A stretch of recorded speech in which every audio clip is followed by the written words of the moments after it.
Hi hello, welcome back to my channel. It's me Sangeetha. ഇന്ന് നല്ല tasty ആയിട്ടുള്ള variety ആയിട്ടുള്ള ഒരു മുട്ടക്കറിയുടെ റെസിപ്പി ആയിട്ടാണ് വന്നിരിക്കുന്നത്.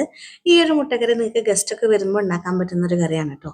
നല്ല ടേസ്റ്റാണ്. നെയ്ച്ചോറിൻ്റെ, ചപ്പാത്തി, പൊറോട്ട, ദോശ, സാധാരണ ചോറ്, അങ്ങനെ എന്തിൻ്റെ കൂടെ വേണമെങ്കിലും കഴിക്കാൻ പറ്റുന്ന അടിപൊളി ടേസ്റ്റി ആയിട്ടുള്ള ഒരു കറിയാണ്.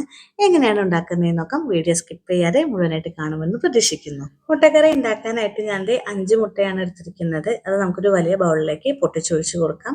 മുട്ടയുടെ എണ്ണം നിങ്ങളുടെ ആവശ്യാനുസരണം എടുക്കാവുന്നതാണ് കേട്ടോ. ഞാനിവിടെ 5 എടുത്തന്നേ ഉള്ളൂ. അപ്പോൾ ഞാൻ ദേ എല്ലാ മുട്ടയും ഇവിടെ പൊട്ടിച്ചൊഴിച്ചിട്ടുണ്ട്. ഇനി ഇതിലേക്ക് ഒരു പകുതി സവോള കുനുകുനാന്ന് അരിഞ്ഞിട്ട് ചേർത്ത് കൊടുക്കാം. പിന്നെ ഒരു പച്ചമുളകും ഒരു 4-5 കറിവേപ്പിലയും പൊടിയായിട്ട് അരിഞ്ഞതും കൂടെ ചേർത്ത് കൊടുക്കുക. ആവശ്യത്തിനുള്ള ഉപ്പ് ചേർത്ത് കൊടുക്കുക. നമ്മൾ സാധാരണ ഓംലെറ്റിനൊക്കെ ഉണ്ടാക്കുന്ന അതേ ഒരു കൂട്ട്. ഓക്കെ, അപ്പോൾ നന്നായിട്ട് ഇതൊന്ന് ഫോർക്കോ സ്പൂണോ വെച്ചിട്ട് നന്നായിട്ടൊന്ന് ബീറ്റ് ചെയ്ത് മിക്സ് ചെയ്ത് വെക്കുക. ഇനി ഇതിലേക്ക് വേണ്ട അരപ്പിന് ആവശ്യമുള്ള സാധനങ്ങൾ ഞാനിവിടെ എടുത്ത് വെച്ചിട്ടുണ്ട്. അപ്പോൾ ഞാൻ ഓരോന്നായിട്ട് മിക്സിയുടെ ജാറിലേക്ക് ഇടുമ്പോൾ പറയാം. പിന്നെ കുറച്ച് തേങ്ങയാണ്, 2 പിടി തേങ്ങയും കൂടെ എടുത്ത് വെച്ചിട്ടുണ്ട്. നമുക്കൊരു മിക്സ്ഡ് ജാറിലേക്ക് ചിരകി വെച്ചിരിക്കുന്ന തേങ്ങ ചേർത്ത് കൊടുക്കാം. ഒത്തിരി തേങ്ങ വേണ്ട, ഈ ഒരു അളവിൽ മതിയാവും. പിന്നെ ഒരു 5 ചുവന്നുള്ളി, ഒരു ചെറിയ കഷ്ണം ഇഞ്ചി, പിന്നെ 3 അല്ലി വെളുത്തുള്ളി വലിയതാണ് എടുത്തിരിക്കുന്നത്. പിന്നെ ഒരു 8-10 അളവിൽ കാഷ്നട്ടും പിന്നെ കുറച്ച് മല്ലിയില ഇട്ടിട്ടുണ്ട്. ഇനി സ്പൈസസ് ആയിട്ട് 2 വറ്റൽമുളകും, 1.5 ടീസ്പൂൺ അളവിൽ മല്ലി മുഴുവൻ മല്ലിയും, 1 ടീസ്പൂൺ അളവിൽ പെരുംജീരകം, 1/4 ടീസ്പൂൺ അളവിൽ ചെറിയ ജീരകം, പിന്നെ ഒരു 10-15 മണി കുരുമുളകും, ഒരു 3 ഗ്രാമ്പു, ഒരു ചെറിയ പട്ട, പിന്നെ ഒരു ഏലക്കായും കൂടെ സ്പൈസസ് ആയിട്ട് ചേർത്തിട്ടുണ്ട്. ഇനി ഇതിലേക്ക് ആവശ്യത്തിനുള്ള വെള്ളം ഒഴിച്ചിട്ട് നമുക്ക് നന്നായിട്ട് മഷി പോലെ അരച്ചെടുക്കാം. അപ്പം ഞാൻ ഈ മുഴുവൻ മല്ലിയും മുളകൊക്കെ ഞാൻ ഇങ്ങനെയാണ് ഫ്രഷ് ആയിട്ടാണ് അരയ്ക്കുന്നത്. ഇപ്പം നിങ്ങളുടെ കയ്യിൽ പൊടിയാണെങ്കിൽ നമ്മൾ വഴറ്റുന്ന സമയത്ത് ഇട്ടാലും മതിയാവും കേട്ടോ. ഇനി നമുക്ക് ഉണ്ടാക്കാനായിട്ട് തുടങ്ങാം. അപ്പോൾ നമ്മൾ ആദ്യം നേരത്തെ മുട്ട കലക്കി വെച്ച് തീർത്ത് ഓരോ തവി വീതം ഒഴിച്ച് നമ്മൾ ഓംലെറ്റാണ് ഉണ്ടാക്കുന്നത്. അപ്പോൾ ഓംലെറ്റ് ഒന്ന് ചെറുതായിട്ടൊന്ന് വെന്ത് വരുന്ന സമയത്ത് നമുക്കിങ്ങനെ മടക്കിയെടുക്കാന്ന് വെച്ചിട്ടുണ്ടെങ്കിൽ നമ്മളൊരു ചെറിയൊരു ഉണ്ട പോലെ അങ്ങോട്ടും ഇങ്ങോട്ടൊക്കെ ആയിട്ട് ഇതിങ്ങനെ ഒന്ന് പോക്കറ്റ് പോലെ ഒന്ന് മടക്കിയെടുക്കുക കേട്ടോ. അപ്പോൾ ജസ്റ്റ് നല്ല കറക്റ്റ് ഷേപ്പിലൊന്നും കിട്ടണം എന്നൊന്നുമില്ല, ഇതേപോലെ നമുക്ക് ഒന്ന് മടക്കിയെടുത്താൽ മതി. പക്ഷെ നന്നായിട്ട് ഉള്ളൊക്കെ ഒന്ന് വേവിക്കണം. ഇങ്ങനെ മടക്കിയെടുത്തതിന് ശേഷം ഉള്ളൊക്കെ അത്യാവശ്യം നല്ല രീതിയിലൊന്ന് വേവിച്ചിട്ട് എടുക്കുക. മുട്ട വേവാനായിട്ട് ഒത്തിരി സമയമൊന്നും വേണ്ടെന്നുള്ളത് അറിയാലോ. അങ്ങനെ നല്ല സോഫ്റ്റ് ആയിട്ട് വേവിച്ചിട്ടെടുക്കുക. അങ്ങനെ നമ്മൾക്ക് ഈ കൂട്ടി വെച്ചിരിക്കുന്ന ആ മുഴുവൻ മിക്സ് ഇതുപോലെ ഓരോരോ ഓംലെറ്റ് ആയിട്ട് ഇതുപോലെ എടുക്കുക. അപ്പോൾ നമ്മളുടെ കറിക്ക് ഒരു പ്രത്യേക രുചി തന്നെയാവും ഇതേപോലെ ഓംലെറ്റ് ഉണ്ടാക്കിയിട്ട് മുട്ടക്കറി ഉണ്ടാക്കുമ്പോൾ. നമ്മൾ ഒഴിച്ച മുട്ട മേൽഭാഗം വേവുന്നതിനെക്കാട്ടിലും മുന്നേ തന്നെ നമ്മളിങ്ങനെ മടക്കി തുടങ്ങണം. എങ്കിലേ നമ്മൾ വിചാരിച്ച പോലെ ഈ ഒരു ഷേപ്പിൽ കിട്ടുള്ളൂ. കുറച്ച് കട്ടിയിലുള്ള ഒരു ഓംലെറ്റ് ആയിട്ട് നമുക്ക് കിട്ടുള്ളൂ കേട്ടോ. അങ്ങനെ ഞാൻ മുട്ടക്കൂട്ട് മുഴുവനും ഓംലെറ്റ് ആക്കിയിട്ട് റെഡിയാക്കി വെച്ചിട്ടുണ്ട്. 6 ഓംലെറ്റാണ് എനിക്ക് ഇവിടുന്ന് കിട്ടിയിരിക്കുന്നത് കേട്ടോ. ഇനി നമുക്ക് കറി ഉണ്ടാക്കാം. കറി ഉണ്ടാക്കാനായിട്ട് ഞാനൊരു മൺചട്ടിയാണ് എടുത്തിരിക്കുന്നത്. അതിലേക്ക് ഓയിൽ ഒഴിച്ചു കൊടുക്കാം. സൺഫ്ലവർ ഓയിലാണ് ഞാൻ ഒഴിക്കുന്നത്. ഏത് ഓയിലായാലും കുഴപ്പമൊന്നുമില്ല. ഇനി നമുക്ക് കടുക് പൊട്ടിക്കാം. കടുക് ഒന്ന് വന്നിട്ട് പൊട്ടി വരുമ്പോൾ കുറച്ച് ഒരു 2 നുള്ള് പെരുംജീരകവും ചെറിയ ജീരകവും പൊട്ടിക്കുന്നുണ്ട്. അതിന് ശേഷം നമുക്ക് കറിവേപ്പില ചേർത്ത് കൊടുക്കാം. ഇനി ഒരു സവോള നല്ല പൊടിയായിട്ട് അരിഞ്ഞതും കൂടെ ചേർത്ത് നന്നായിട്ടൊന്ന് വഴറ്റിയെടുക്കാം. അപ്പോൾ സവോള നല്ല കനം കുറച്ചിട്ട് നല്ല പൊടിയായിട്ടാണ് അരിഞ്ഞെടുത്തിരിക്കുന്നത്. പെട്ടെന്ന് വഴണ്ട് കിട്ടാൻ വേണ്ടിയിട്ട് നമുക്ക് ഇതിലേക്ക് വേണമെങ്കിൽ ഉപ്പ് ചേർത്ത് കൊടുക്കാം. അപ്പോൾ ഞാൻ ഉപ്പ് ചേർക്കുന്നുണ്ട്. ഇനി വീണ്ടും നന്നായിട്ട് ഇളക്കുക. ഈ സവോളയൊക്കെ അത്യാവശ്യം നല്ല രീതിയിൽ തന്നെ വഴണ്ട് കിട്ടണം. അതായത് അതിൻ്റെ കളറൊക്കെ ഒന്ന് ചേഞ്ച് ചെയ്ത് നല്ല സോഫ്റ്റ് ആയിട്ട് വരട്ടെ. അതുവരെ നമുക്കൊന്ന് 2-3 മിനിറ്റ് നേരം നന്നായിട്ട് ഇളക്കിയെടുക്കുക. ഇപ്പോൾ നമ്മുടെ സവോളയൊക്കെ ഏകദേശം കളറൊക്കെ ചേഞ്ച് ചെയ്ത് നന്നായിട്ട് വഴണ്ട് വന്നിട്ടുണ്ട്. ഇനി ഇതിലേക്ക് തക്കാളി ചേർത്ത് കൊടുക്കാം. അപ്പോൾ ഒരു തക്കാളിയുടെ പകുതി, എൻ്റെ ഒരു വലിയ തക്കാളി ആയിരുന്നു ഉണ്ടായിരുന്നത്. അപ്പോൾ അത് കാരണം കൊണ്ട് ഞാനൊരു തക്കാളിയുടെ പകുതി എടുത്തിട്ടുള്ളൂ. ചെറുതാണെങ്കിൽ നമുക്ക് മുഴുവനായിട്ട് എടുക്കാം. അപ്പോൾ അത് ഞാനിതിലേക്ക് ഇട്ട് കൊടുക്കുന്നുണ്ട്. എന്നിട്ട് നന്നായിട്ടൊന്ന് വഴറ്റിയെടുക്കുക. ആ തക്കാളിയൊക്കെ നന്നായിട്ട് വെന്ത് വരണം. അപ്പോൾ ഈ തക്കാളി വേവുന്നതിൻ്റെ ഒപ്പം തന്നെ നമുക്ക് ഇതിലേക്ക് വേണ്ട ബാക്കിയുള്ള മസാലകൾ ചേർത്ത് കൊടുക്കാം.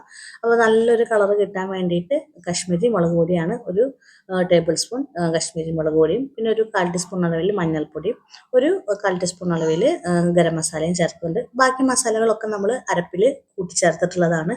അപ്പോൾ അത് കാരണം കൊണ്ട് നമുക്കിനി വേറെ മസാലകളൊന്നും ഇതിലേക്ക് ചേർക്കേണ്ട ആവശ്യമില്ല കേട്ടോ. അപ്പോൾ മല്ലിപ്പൊടി മുളക് പൊടിയും പൊടിയായിട്ടാണ് എടുക്കുന്നതെങ്കിൽ ഈ ഒരു സമയത്ത് നിങ്ങൾക്ക് ഇതിലേക്ക് ആഡ് ചെയ്യാവുന്നതാണ്. അപ്പോൾ തക്കാളി വഴണ്ട് വരുന്നതിനോടൊപ്പം തന്നെ നമ്മളുടെ ഈ പൊടികളൊക്കെ നന്നായിട്ട് വഴണ്ട് കിട്ടുകയും ചെയ്യും. ആ തക്കാളിയൊക്കെ നന്നായിട്ടൊന്ന് ഉടച്ച് നല്ലൊരു മസാലയായിട്ട് എടുക്കുക. നന്നായിട്ടൊന്നിങ്ങനെ കയ്യിൽ വെച്ചിട്ടൊന്ന് ഉടച്ചുടച്ച് തക്കാളിയൊക്കെ നന്നായിട്ട് വെന്ത് വന്നിട്ടുണ്ട് ഇപ്പോൾ. ഇനി നമുക്ക് ഇതിലേക്ക് അരച്ചു വെച്ചിരിക്കുന്ന തേങ്ങാ പേസ്റ്റ് ഉണ്ടല്ലോ, അത് ഇതിലേക്ക് ചേർത്ത് കൊടുക്കാം. ഈ ഒരു ഫ്രഷ് ആയിട്ട് അരച്ചിരിക്കുന്ന ഈ ഒരു മസാലയ്ക്ക് ഒരു പ്രത്യേക രുചിയാണ്. അപ്പോൾ ആ മിക്സ്ഡ് ജാറിൽ നിന്ന് ഞാൻ മുഴുവനായിട്ട് ഇതിലേക്ക് ചേർത്ത് കൊടുക്കുന്നുണ്ട്. ചെറുതായിട്ടൊന്ന് മിക്സ് ചെയ്യുക. നമ്മുടെ ആ തക്കാളിയും സവോളയൊക്കെ കൂടിയിട്ട് എല്ലാം കൂടി ഒന്ന് നന്നായിട്ടൊന്ന് മിക്സ് ചെയ്തിട്ടെടുക്കുക. അതിന് ശേഷം നന്നായിട്ടൊന്ന് മിക്സ് ചെയ്തതിന് ശേഷം നമുക്ക് ആ മിക്സിയുടെ ജാറിൽ തന്നെ കുറച്ചും കൂടി വെള്ളം അതിലേക്ക് ഒഴിച്ചു കൊടുക്കാം. അപ്പോൾ ആ ബാക്കിയുള്ള അരപ്പൊക്കെ അതിലുണ്ടെങ്കിൽ നമുക്ക് മുഴുവനായിട്ടും കറിയിലേക്ക് അത് ആഡ് ചെയ്ത് കൊടുക്കാം. അപ്പോൾ ഞാൻ കുറച്ച് വെള്ളം ഞാൻ ആദ്യം ഒഴിച്ചു കൊടുക്കുന്നുണ്ട്. അതിനുശേഷം കുറച്ചും കൂടി വെള്ളം ഞാൻ അതിലേക്ക് കുറച്ച് നല്ലൊരു ലൂസായിട്ടുള്ളൊരു ഗ്രേവി ആയിട്ട് നമുക്ക് ആദ്യം എടുക്കണം. അപ്പോൾ ഞാൻ കുറച്ചും കൂടി വെള്ളം ഞാൻ അതിലേക്ക് ഒഴിച്ചു കൊടുത്തിട്ടുണ്ട്. ഇനി നമുക്കിപ്പോൾ ഇളക്കരുത്, ചെറുതായിട്ടൊന്നും എല്ലാ സൈഡിൽ നിന്നൊക്കെ ഒന്ന് തിള വരട്ടെ. അപ്പോൾ നിങ്ങൾക്ക് തന്നെ കണ്ടാൽ തന്നെ ആ എണ്ണയൊക്കെ ഒന്ന് പിരിഞ്ഞ് ആ എണ്ണയൊക്കെ ഒന്ന് മുകളിൽ ഇങ്ങനെ നിൽക്കണ കണ്ടില്ലേ, ആ ഒരു രീതിയിൽ നമുക്ക് കിട്ടണം. അതിന് ശേഷം നമുക്കിത് ഇളക്കി കൊടുക്കാം. എങ്കിലാണ് നമ്മുടെ കറി കാണാനായിട്ട് നല്ലൊരു ഭംഗി ഉണ്ടാവും കേട്ടോ. ഇങ്ങനെ എണ്ണയൊക്കെ തെളിഞ്ഞിങ്ങനെ നിൽക്കുന്ന സമയത്ത് ഒത്തിരി എണ്ണയൊന്നും നമ്മൾ ഒഴിച്ചിട്ടൊന്നുമില്ല, പക്ഷേ കറി കാണുമ്പോൾ നല്ലൊരു ഭംഗി ഉണ്ടാവും.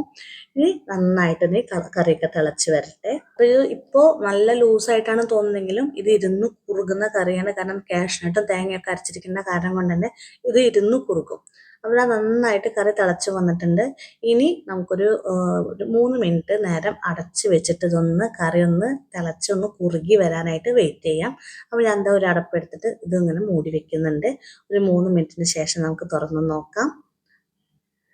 ഇപ്പോൾ നമ്മളുടെ കറി നന്നായി തിളച്ച് നേരത്തെ കണ്ട ആ ഒരു വെള്ളം പോലെ ഇരിക്കുന്ന കറി ഒന്ന് കുറുകി വന്നിട്ടുണ്ട്. അപ്പോഴേക്കും നമ്മളുടെ ഗ്രേവിയുടെ ആ ഒരു പച്ച മസാല, നമ്മൾ മല്ലിയൊക്കെ ഓൾ മല്ലിയാണല്ലോ ചേർത്തിരിക്കുന്നത്, അപ്പം അതിൻ്റെ ആ ഒരു ടേസ്റ്റൊക്കെ കറിയിൽ നിന്ന് ആ കുത്തൊക്കെ മാറി നല്ല അടിപൊളിയായിട്ട് നല്ലൊരു സ്മെല്ലോട് കൂടിയിട്ട് നമുക്ക് ഗ്രേവി കിട്ടും. ഇനി ഇതിലേക്ക് നമ്മൾ റെഡിയാക്കി വെച്ചിരിക്കുന്ന ഓംലെറ്റ് ഓരോന്നോരോന്നായിട്ട് ചേർത്ത് കൊടുക്കാം. അപ്പോൾ ആ മസാലയൊക്കെ നന്നായിട്ട് വെന്തതിന് ശേഷം മാത്രമേ നമ്മൾ ഓംലെറ്റ് ചേർത്ത് കൊടുക്കാനായിട്ട് പാടുള്ളൂ കേട്ടോ. കാരണം നമ്മൾ മുട്ട ഓൾറെഡി കുക്ക്ഡ് ആണ്. ഇനി നമുക്ക് ഒത്തിരി നേരമൊന്നും അങ്ങനെ കുക്ക് ചെയ്യേണ്ട ആവശ്യമില്ല. അപ്പോൾ ഒരു 2-3 മിനിറ്റ് നേരം ഇത് ഈ ഗ്രേവിയിൽ കിടന്നിട്ടൊന്ന് റെഡി ആയാൽ മതി. അപ്പോൾ ആ മസാലയൊക്കെ ആ ഓംലെറ്റിൻ്റെ ഉള്ളിലേക്ക് കയറി ആ ഓംലെറ്റിൻ്റെ ആ മുട്ടയുടെ ആ രുചിയൊക്കെ ആ ഗ്രേവിയിലേക്കും ഇറങ്ങി നമ്മുടെ കറി അടിപൊളിയായിട്ട് കിട്ടും. അപ്പോൾ ഇടയ്ക്കൊന്ന് ചെറുതായിട്ട് ഇതേപോലെ ഒന്ന് ഇളക്കി കൊടുക്കണം, അല്ലെങ്കിൽ എന്താ വെച്ചിട്ടുണ്ടെങ്കിൽ മുട്ട അടിയിൽ പിടിക്കും. അപ്പോൾ അത് കാരണം കൊണ്ട് ചെറുതായിട്ട് ഇതുപോലെ ഒന്ന് ഇളക്കി കൊടുക്കുകയോ അല്ലെങ്കിൽ നമ്മൾ മീൻകറിക്കൊക്കെ ഒന്ന് ചുറ്റിച്ചെടുക്കുന്ന പോലെ ഒന്ന് ചുറ്റിച്ചെടുക്കുകയോ ചെയ്യാവുന്നതാണ് കേട്ടോ.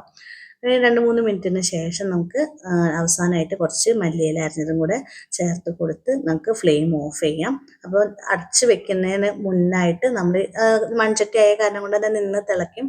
അപ്പോൾ വീണ്ടും ഇതേപോലെ ഒന്ന് ഇളക്കി കൊടുത്തിട്ട് വേണം, അല്ലെങ്കിൽ ഒന്ന് ചുറ്റിച്ചെടുത്തിട്ട് വേണം അടച്ച് വെക്കാനായിട്ട്. ചുരുങ്ങിയത് 1/2 മണിക്കൂറെങ്കിലും ഇതിങ്ങനെ ഇരിക്കട്ടെ, എങ്കിലേ ആ മുട്ടയുടെ ഉള്ളിലേക്കൊക്കെ ആ ഗ്രേവിയൊക്കെ കയറി ആ മസാലയിലേക്ക് മുങ്ങി ആ ഓംലെറ്റിനൊക്കെ ഒരു പ്രത്യേക ടേസ്റ്റാണ്.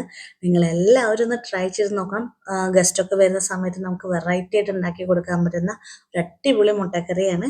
എല്ലാവരും ഒന്ന് ട്രൈ ചെയ്ത് നോക്കുക. ട്രൈ ചെയ്തിട്ട് ഇഷ്ടമായിട്ടുണ്ടെങ്കിൽ നിങ്ങളുടെ ഫ്രണ്ട്സിനും ഫാമിലിക്കൊക്കെ ഒന്ന് ഷെയർ ചെയ്ത് കൊടുക്കാനും, ചാനൽ ആദ്യമായിട്ടാണ് കാണുന്നതെങ്കിൽ ഒന്ന് സബ്സ്ക്രൈബ് ചെയ്ത് സപ്പോർട്ട് ചെയ്യാനായിട്ട് മറക്കരുത്. ഇതുപോലുള്ള നല്ല നല്ല റെസിപ്പീസൊക്കെ ആയിട്ട് ഞാൻ ഇനിയും വരുന്നതാണ്. Thank you.